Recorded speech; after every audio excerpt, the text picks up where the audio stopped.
Kliment Yefremovich Voroshilov is not remembered for his skills as a commander. Throughout his long career holding the Soviet Union's highest military ranks and responsibilities, he consistently delivered underwhelming and unsatisfactory results.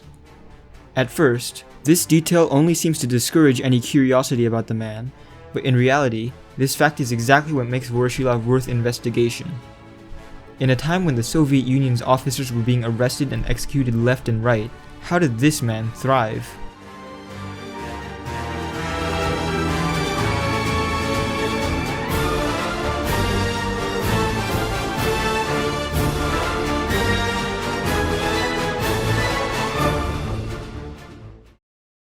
Kliment Yefremovich Voroshilov was born on February 4, 1881 in the city of Lysychansk. Brought into the world as a son of a lineman, his family was so poor that at the age of 7, Kliment had no choice but to start work as a shepherd and then a miner. All of this labor would occupy most of Kliment's childhood, and he was only able to attend 2 years of school between the ages of 12 and 14. After this short period of education, Kliment would go right back to work at a metallurgical plant in 1896.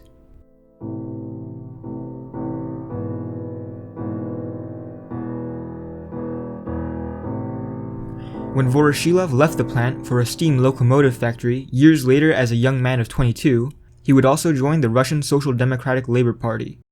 He would begin to become a prolific organizer of strikes as a representative of the party, proving himself to be extremely effective at the task and becoming popular amongst the workers.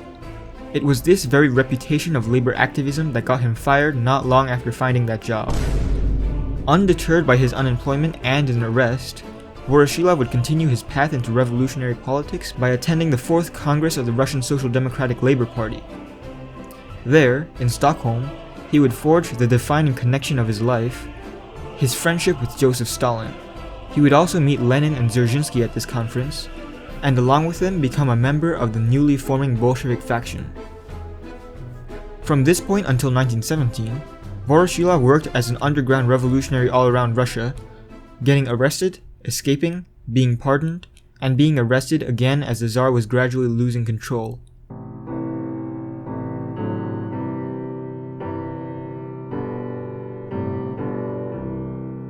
After the February Revolution replaced the Tsar with a provisional government, Voroshilov was elected to the Petrograd Soviet.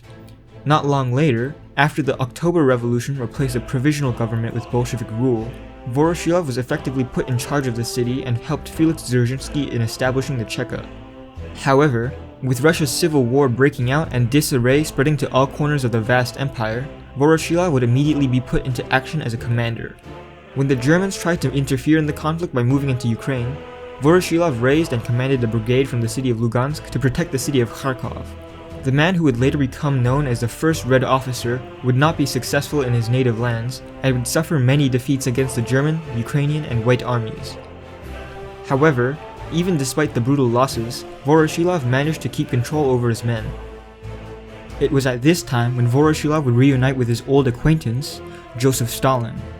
During this stage in the war, many experienced commanders who had formerly served the Tsar were joining the Bolsheviks, and the war commissar, Leon Trotsky, had no qualms against filling the ranks with those who might bear his allegiance later on. Stalin, in order to bring in some potential supporters of his own and to undermine Trotsky's current position, worked to advance the career of his uneducated and hopefully unquestioning friend Voroshilov. The two would fight at Tsaritsyn together, cementing their political alliance. Over the course of the following years, Voroshilov would rise in prominence as a commander and a politician. In early 1919, he was named People's Commissar for Internal Affairs in Ukraine and commanded the 14th Army and the Internal Ukrainian Front, fighting against the nationalists there for the rest of the year. At the same time, during the 8th Party Congress in March of 1919, Voroshilov would join and play a role in establishing the military opposition. This movement, coming about as a response to the increasing use of former Tsarist officers mentioned earlier, would be led primarily by Voroshilov and Stalin, and put an emphasis on party loyalty and ideology over military expertise. Voroshilov likely latched onto this group because he was not exactly known for his military brilliance. Instead, as an ideological soldier, he made up for his lack of combat effectiveness with his bravery in battle and ability to manage people. He was tasked with raising the morale of the Red Army and would often play a role in raising armies for other, more strategically notable generals. He would also take part in the brutal suppression of the Kronstadt Rebellion, a strike for democracy under communism that had taken a violent turn.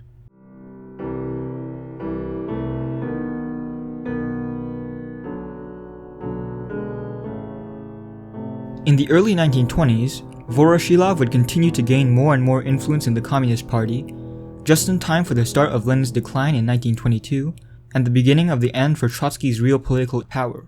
Voroshilov's rapid rise was only accelerated by the death of Mikhail Frunze, a high-ranking officer and important politician. Frunze, although having no open hostilities with Stalin, had aligned himself with Zinoviev, who was currently a political ally of Stalin but seen as a future rival. When Frunze died under disputed circumstances, Voroshilov, although it was known to Stalin, Lenin, and even himself that he was by no means a great commander, was promoted to be the chairman of the Revolutionary Military Council and was inducted into the Politburo of the party's Central Committee in 1925.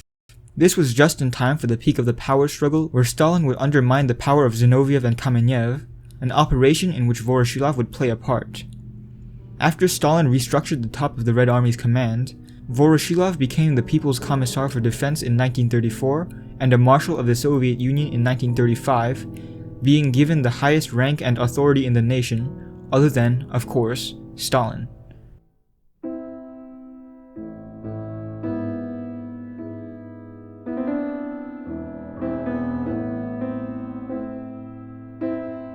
On the matter of purges and the death penalty, Voroshilov had originally sided with a movement led by Stalin's close friend, Sergei Kirov, that aimed to limit the death penalty and offer some tolerance to ideological opposition. Kirov and his ideas had steadily been increasing in popularity amongst both the people and politicians of the USSR.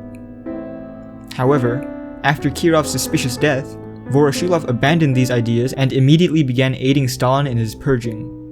During the Great Purges that shook the USSR in the latter half of the 1930s, Voroshilov survived by sticking unquestioningly to Stalin. In fact, he actively participated in the persecution, both being used by Stalin to get rid of people he had grown suspicious of, and using Uncle Joseph's paranoia to eliminate military rivals. Voroshilov would end up signing 185 execution lists during this period. Despite the fact that Zinoviev and Kamenev had been his friends and allies little more than a decade ago while ousting Trotsky, he had no problem aiding in their sentencing and execution. One of the best demonstrations of Voroshilov's lack of moral fiber was his betrayal of the political figure and writer Nikolai Bukharin. Bukharin and Voroshilov had been close and old friends, but once his old buddy Nikolai seemed to fall from the party's favor, Voroshilov immediately turned on him. By abandoning Bukharin, Voroshilov left him to be killed on his own, without making any attempt to help him or even showing a hint of sympathy. Not 2 years later, Voroshilov would sentence Bukharin to death as part of a commission persecuting both him and Rykov. Voroshilov also played a role in the Katyn massacre. After the Nazis and the Soviets crushed the Second Polish Republic in 1939, it was split according to their prior agreements in the Molotov-Ribbentrop Pact. Upon their acquisition of their portion of the nation, the Soviets began rounding up Polish nationalists and military personnel. Even though Voroshilov originally wanted the release of these prisoners, at the behest of Stalin he signed an order to kill 20,000 Polish officers in 1940.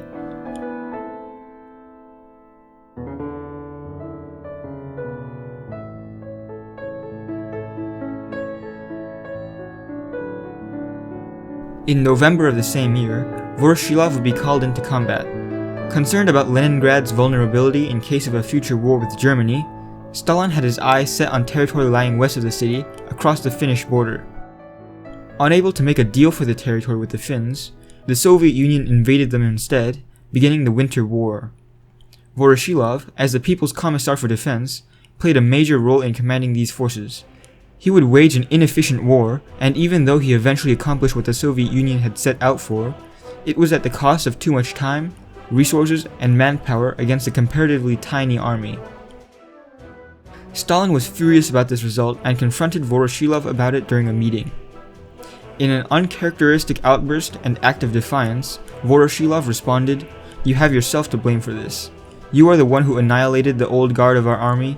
You had our best generals killed." Following this incident, Voroshilov was removed from the position of People's Commissar for Defense and was replaced with Semyon Timoshenko. The failure of Voroshilov in Finland caused a change in the government, with Stalin deciding to rid himself of many yes-men and allowing the freeing of over 10,000 purged officers. As Operation Barbarossa, the Nazi surprise attack into the USSR, plunged the country into the Second World War, Voroshilov was tasked with defending Leningrad. He served with great bravery and determination, personally leading a Soviet charge equipped with only a pistol, but was ultimately unsuccessful in preventing the siege of the city. He was removed and replaced from this assignment in September of 1941.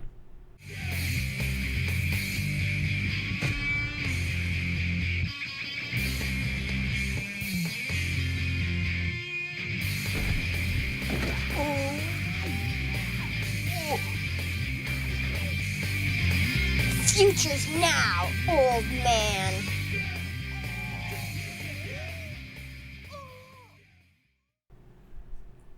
At this point, Voroshilov had demonstrated his ineffectiveness in leading troops and put himself on Stalin's naughty list.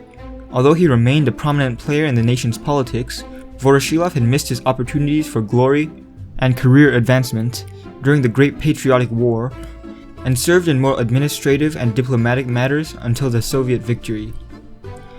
One such diplomatic matter was the Tehran Conference, where the leaders of the big three allied countries came together to discuss their plans for the war. During this meeting, the British government honored the Soviet Union by giving them the Sword of Stalingrad. It was handed to Voroshilov, who wasn't expecting it to be heading his way. Caught off guard, he grabbed it in an awkward manner, proceeding to fumble and drop this gift from the King of England in front of Roosevelt, Churchill, and Stalin. After the war, Voroshilov was tasked with helping Stalin prop up a one-party communist state in Hungary. As the years went on, Voroshilov slowly lost power and Stalin's favor.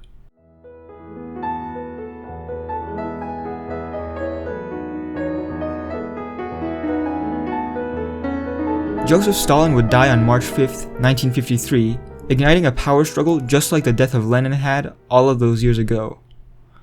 Once again, Voroshilov would use his political influence and participate in internal party hijinks. This time, Voroshilov would be elevated to the position of chairman of the Presidium of the Supreme Soviet when Georgy Malenkov, senior party secretary and chairman council of ministers, and Nikita Khrushchev, secretary of the Central Committee of the Communist Party of the Soviet Union, needed another hand to help arrest their powerful rival, Lavrenti Beria. During the 7 years that he acted as a ceremonial figurehead of the USSR, major changes were made to the justice system across the country.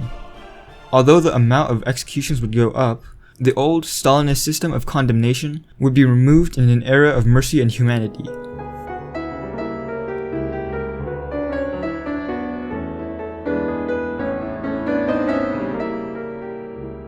In 1957, Voroshilov was associated with a failed attempt to oust Nikita Khrushchev.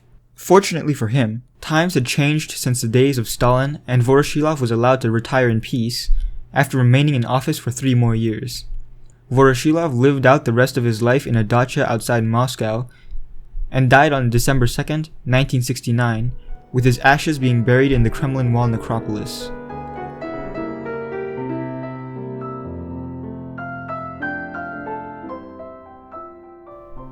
Most sources on Voroshilov offer one of 2 distinct and seemingly contradictory assessments of his personality: a brave but a strategically inept general, or a shrewd and cunning politician, a sycophant of Stalin. And while both of the roles he played had a significant impact on the history of the USSR, the legacy of his amorality and cowardice would long outlive any courage he showed in battle.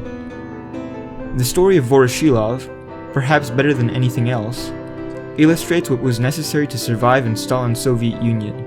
Not competence, not a moral compass, but a willingness to do anything to please the all-powerful leader.